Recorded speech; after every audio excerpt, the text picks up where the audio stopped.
Welcome to Background Basics. Take a deep, slow breath. Whether you're elbow deep in warm soapy water, stepping out onto a long quiet trail, or just getting comfortable in bed, ready to let the day go, you are exactly where you need to be. Let your hands do the work, let your feet find the path, or let your body rest. You handle the physical world and I will take care of the mental one. Today, we are traveling far to the east, stepping out of recorded history and into the deep, swirling mists of Chinese mythology. We are going back to a time before emperors, before dynasties, and before the Great Wall. We are going back to the very architecture of the universe, to a time when the world was new, pristine, and incredibly fragile. In many ancient stories, the creation of the world is a violent, sudden explosion of divine will. But in this story, the world was a delicate, crafted thing. The heavens and the earth had been separated by a primordial giant named Pangu, who held the sky up with his own body for 18,000 years, until he died from exhaustion, his breath becoming the wind, his left eye becoming the sun, and his blood becoming the rushing rivers. When Pangu fell, the universe needed structural support. So, 4 unimaginably massive pillars were placed at the 4 corners of the world to hold the heavy, infinite canopy of the sky, away from the dirt of the earth. With the sky securely propped up, the world was a quiet, beautiful, and completely empty place. The rivers flowed, the forests grew thick and green, and the winds blew across vast, untouched mountains. It was into this pristine wilderness that the goddess Nuwa descended. Nuwa was a creator, a divine being of immense power. In some ancient depictions, she is shown with the face and upper body of a beautiful woman and the lower body of a massive, winding serpent. She possessed a heart of boundless compassion, but as she slithered through the lush, silent valleys and along the banks of the mighty Yellow River, she felt a profound sense of loneliness. The world was beautiful, but it was entirely still. It lacked voices, it lacked laughter, it lacked souls that could appreciate the majesty of creation. Kneeling by the muddy banks of the Yellow River, Nuwa looked at her own reflection in the water. She reached down, took a handful of the wet golden clay, and began to sculpt. She molded a small figure, giving it arms, legs, and a face. When she set the little clay figure on the ground, she breathed upon it. The clay shifted, the golden color turning to warm skin, and the little figure sprang to life, dancing and laughing around her. Nuwa was overjoyed. She had created the first human, but one was not enough. She wanted to fill the vast, empty world with these brilliant, fragile little lives. So she dug her hands back into the mud and kept sculpting. She worked for days, then weeks, carefully molding each individual person by hand. But the world was unimaginably large, and even a goddess has limits to her stamina. Her hands grew blistered and cramped, her back ached. The process of handcrafting every single human was simply too slow. Exhausted but determined, Nuwa took a thick, heavy vine hanging from a nearby cliff face. She dragged the vine through the thick, wet mud of the riverbank until it was completely coated in heavy, yellow clay. Then, with a massive swing of her powerful arm, she whipped the vine through the air. As the vine snapped, thousands of drops of mud flew across the grass. And the moment those drops of mud hit the earth, they transformed into living, breathing humans. She swung the vine again and again, scattering life across the plains, the mountains, and the valleys. Through her grueling, painstaking labor, humanity was born. Nuwa watched her children build shelters, learn to hunt, and form communities. For a long, golden era, there was perfect peace. The humans lived in harmony with the gentle world Nuwa had populated for them. But a world built on pillars is only as stable as the ground beneath it. And in the higher realms, above the clouds, a bitter, catastrophic rivalry was brewing between 2 ancient, primordial forces of nature. These were not gentle gods. They were elemental warlords. The first was Zhurong, the god of fire. He was a terrifying, brilliant figure who rode across the sky on the backs of massive, crimson dragons, wielding whips of pure, white-hot flame. He was arrogant, powerful, and commanded the respect of the heavens. The second was Gong, the god of water. Gong was a creature of nightmare and fury. He had the body of an enormous black-scaled serpent, the head of a man with fiery red hair, and a temper as volatile and destructive as a flash flood. He ruled the oceans, the deep lakes, and the rushing rivers, commanding armies of monstrous sea beasts. Water and fire are destined to clash, and the hatred between Gong and Zhurong was absolute. For centuries, they traded insults and minor skirmishes, their animosity building like pressure in a fault line. Eventually, the tension snapped. Gong, believing he was the superior element and the rightful ruler of the natural order, declared total open war on the god of fire. The battle that followed was not a skirmish. It was a cosmic cataclysm that ripped across the heavens and battered the earth. Gong summoned the oceans, pulling millions of tons of seawater up into the sky, creating floating oceans that he hurled at Zhurong's celestial palaces. He rode the crest of a dark, boiling tsunami, leading an army of leviathans, giant crabs, and serpentine dragons against the fiery domain. Zhurong answered with an apocalyptic display of heat. He unleashed tempests of pure fire, turning the clouds to ash and boiling Gong's tsunamis into blinding, suffocating clouds of steam. Zhurong's fire dragons tore into the sea monsters, raining boiling blood and scorched scales down onto the earth below. The humans' Nuwa's precious creations could only cower in their caves and watch the sky burn. As the war raged on, it became clear that fire was prevailing. Zhurong's heat was too intense, evaporating Gong's attacks and driving the water god backward. Humiliated, battered and retreating, Gong's fury morphed into blind, irrational madness. He could not accept defeat. He could not stand the mockery of the fire god. If he could not rule the universe, he decided, then there would be no universe left to rule. In a final, desperate and suicidal charge, Gong turned away from Zhurong and hurled his massive, serpentine body toward the earth. He aimed himself directly at the western edge of the world, toward a towering, jagged peak known as Mount Buzhou.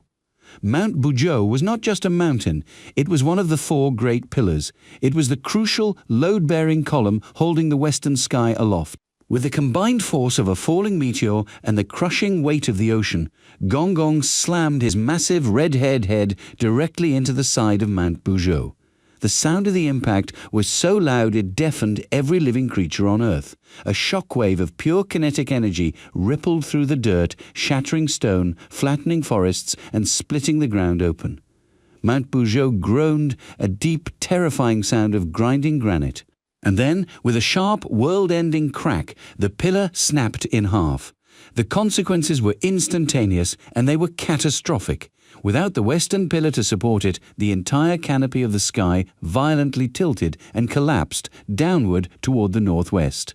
The sun, the moon, and all the stars lost their moorings, sliding across the slanted heavens, establishing the eternal westward movement of the celestial bodies that we see to this day. As the sky sagged, the earth itself was ripped upward in the west and plunged downward in the southeast. Massive, jagged fault lines tore across the continents. The tilt of the earth caused all the great rivers of China to reverse their flow, permanently rushing eastward toward the sea. But the tilting of the world was only the beginning of the horror. When Mount Buzhou snapped, it tore a massive, jagged, gaping hole in the very fabric of the sky. The atmosphere was breached. Through this cosmic wound, the raw, unfiltered chaos of the heavens poured through. A torrential, unending deluge of heavenly fire rained down, igniting the forests, boiling the lakes, and turning the plains into an inferno. At the same time, the massive fissures that had torn the earth open acted as vents for the subterranean abyss. Black, freezing, poisonous floodwaters surged up from the deep underground, drowning everything the fire hadn't burned. The world was simultaneously burning to ash and drowning in the dark. As if the fire and water were not enough, the chaotic shifting of the earth destroyed the natural boundaries that kept the wild beasts at bay. Massive, terrifying predators, demonic boars, venomous serpents the size of rivers, and incredibly violent birds of prey were driven from their hidden lairs. Mad with fear and hunger, they descended upon the human settlements, snatching people from the burning wreckage and devouring them. From her sanctuary, the goddess Nuwa looked down at the world she had lovingly sculpted from the yellow clay. She saw the crushed remains of her children. She heard their screams over the roar of the floods and the crackle of the flames.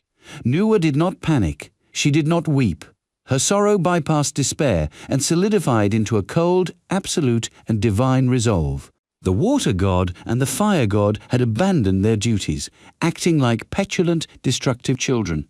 It was up to the mother of humanity to fix the broken machinery of the cosmos. She could not simply fight the fire and the water. They were symptoms of a structural failure. She had to repair the tear in the sky, and she had to replace the broken pillar. It was an engineering task of an impossible divine scale. Nuwa's first priority was the gaping wound in the heavens. To patch the sky, she needed a material that was strong enough to hold back the chaos, but malleable enough to seal the tear. She needed the purest essence of the world itself. She began to travel across the apocalyptic landscape, ignoring the roaring flames and the surging waters. She was searching for 5 specific, incredibly rare types of mystical stones, each representing one of the 5 foundational elements of the universe: wood, fire, earth, metal, and water. She climbed into the craters of active volcanoes to pull out stones of burning red. She dove into the crushing, freezing depths of the newly formed ocean trenches to find stones of deep abyssal black. She ripped open the roots of ancient fallen forests for stones of vibrant green, dug into the bedrock for blinding white stones, and sifted through the golden clay of her own creation for stones of pure yellow. The gathering alone took years of grueling, relentless labor. But finding the stones was only the first step now. She had to forge them.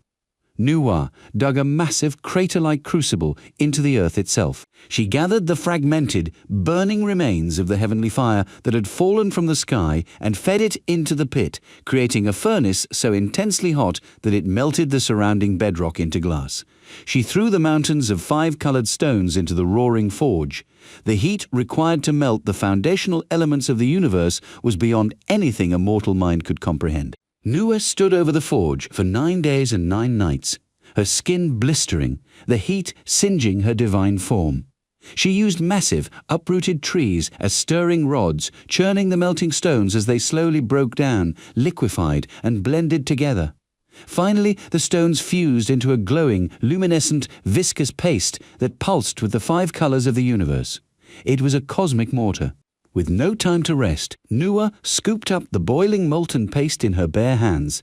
Ignoring the agonizing pain of the burning liquid, she launched herself upward, flying through the choking ash and the raging storms, ascending higher and higher until she reached the jagged, terrifying tear in the sky. The raw chaos of the void howled through the crack, trying to push her back. But Nuwa pressed her burning hands against the edge of the wound. She began to spread the glowing 5-colored paste over the tear, smoothing it out, pressing it into the fractures of the sky. Slowly, agonizingly, she worked her way across the breach. Wherever she applied the molten stone, the howling void was silenced. The heavenly fire stopped falling. The paste cooled and hardened, fusing perfectly with the dome of the heavens. When she applied the final handful, the sky was sealed. The cosmic bleeding had stopped. The 5-colored stones she used to patch the sky are said to be the reason we now see the brilliant, multicolored bands of rainbows appearing after a severe storm, a permanent, beautiful scar on the repaired heavens. But the work was not finished. The sky was patched, but without the western pillar of Mount Bougeot, the canopy was still sagging dangerously low. The patch would not hold forever if the structural weight of the heavens was not supported. Nuwa needed a new pillar, but she could not simply build a mountain. A mountain is rigid. It can be broken, as Gong Gong had proven. She needed something organic, something immensely strong, and something ancient. She needed the great turtle, Ao. In the deepest, oldest, and most uncharted waters of the Eastern Sea lived a cosmic entity. Ao was a sea turtle of such incomprehensible, staggering size that his shell was frequently mistaken for a massive island. Entire mountain ranges grew on his back. Forests flourished in the grooves of his scales. He had lived for eons, floating silently in the black depths, holding the memories of the old world. Nuwa flew over the boiling oceans until she found the massive, slow-moving shadow of Ao beneath the waves. This is the most tragic and brutal moment of Nuwa's quest. Ao was an innocent creature, a peaceful giant who had taken no part in the war of the gods. But the survival of all humanity, the survival of the very earth and sky, depended on the structural integrity of the universe. There was no other material strong enough to hold up the heavens. With a heavy, sorrow-filled heart, Nuwa descended upon the giant turtle. She drew a divine, razor-sharp blade, and in a swift, terrible act of necessary sacrifice, she severed the 4 massive legs of the great turtle. Ao's life was extinguished to save the world. Nuwa carried the 4 colossal, blood-soaked legs, each one as thick and heavy as a mountain range. Across the devastated earth, she flew to the 4 corners of the world, positioning the giant, scaly limbs precisely where the pressure of the sky was greatest. She wedged the severed legs between the earth and the heavens, using them as massive organic columns. The turtle's legs held. They did not crack. They did not bend. The sky groaned, settled onto the new supports, and finally, mercifully stabilized. The heavy, oppressive threat of the collapsing universe was lifted. The structural integrity of the cosmos was secure, but the earth was still a ruined, flooded wasteland terrorized by monsters. Nuwa, operating on the last reserves of her divine strength, turned her attention to the cleanup. She hunted down the most terrifying of the escaped beasts. She tracked a massive, demonic black dragon that had been devouring entire tribes in the Central Plains. In a fierce, violent struggle, she slew the dragon, breaking its spine and casting its body into the mud, sending a clear message to the rest of the monstrous predators to retreat into the deep wilderness. To deal with the endless black floodwaters, Nuwa gathered millions of tons of reeds and tall grasses. She dragged them to the banks of the overflowing subterranean vents and set them on fire. The massive piles of burning ash created thick, impenetrable dams that choked the vents, stopping the flow of the floodwaters and allowing the earth to finally begin absorbing the oceans that had covered it. Slowly, the waters receded. The fires died down. The ash settled into the soil, acting as a fertilizer for new, green growth. The humans, those who had survived the apocalypse by hiding in the highest caves and the deepest valleys, cautiously stepped out into the light. They looked up at a sky that was permanently tilted, watching the stars slide toward the west. They looked at the rivers, now rushing endlessly toward the eastern sea. The world was changed forever. It was scarred, uneven, and marked by the violence of the gods. But it was whole, and it was safe. They looked for their creator, the goddess who had sculpted them from the yellow mud and burned her own hands to save them from the void. But Nuwa was gone. The forging of the stones, the patching of the sky, the slaying of the turtle, and the stemming of the floods had drained the last of her divine essence. Her physical form, exhausted beyond the limits of immortality, slowly dissolved. She did not die, not in the human sense. She simply faded, her essence spreading out to become one with the repaired sky, the stabilized earth, and the quiet, rushing rivers. She became the invisible, protective fabric of the world she had sacrificed everything to save. The story of Nuwa is not just a myth of creation, it is a story of ultimate resilience. It is a reminder that when the pillars of our own worlds break, when everything seems to be tilting, falling apart, and burning, the solution is not found in panic or in the destructive anger of the water and fire gods. The solution is found in the slow, agonizing, and deeply careful work of gathering the pieces, forging them in the fire of our own resolve, and patching the cracks one handful at a time. So, as we leave the ancient primordial mists of Chinese mythology and step back into the clarity of our own lives, take a moment to appreciate the peace of whatever you just accomplished. Whether you finally cleared that sink, reached the end of your trail, or are simply letting your mind power down as you drift off to sleep, you've successfully held up your own corner of the sky today. We spend so much of our time trying to keep our daily lives from falling apart. It is deeply grounding to remember that the act of maintaining, of fixing, and of caring for the things we have built is a quiet, powerful, and almost divine kind of work. Thank you for letting Background Basics keep you company today. If you enjoyed this journey into the epic, world-shattering lore of ancient China, make sure to hit that subscribe button. We have plenty more stories, deep dives, and mythological lore waiting for you the next time you need some background company. Until next time, keep moving, let your mind wander, and remember that even a shattered sky can be put back together. Have a great day or a good night's rest.